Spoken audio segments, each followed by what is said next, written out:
Hagar ഗർഭിണിയാണെന്ന് അറിഞ്ഞപ്പോൾ സാറായെ നിന്നയോടെ വീക്ഷിച്ചു. പിന്നീട് Sara അവളോട് ക്രൂരമായി പെരുമാറാൻ തുടങ്ങി.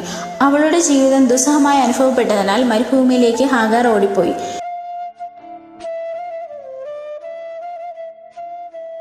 എന്നാൽ കർത്താവിന്റെ ദൂതൻ അവളെ കണ്ടെത്തുകയും ദൈവഹിതം അറിയിക്കുകയും ചെയ്തു.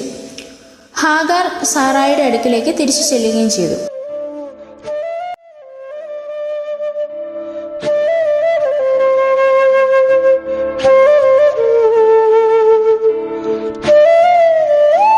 എന്നിരുന്നാലും ദൈവത്തിന്റെ വാഗ്ദാനം അബ്രാഹത്തിനും സാറായ്ക്കും സന്താനഭാഗ്യം ഉണ്ടാകുമെന്നായിരുന്നു.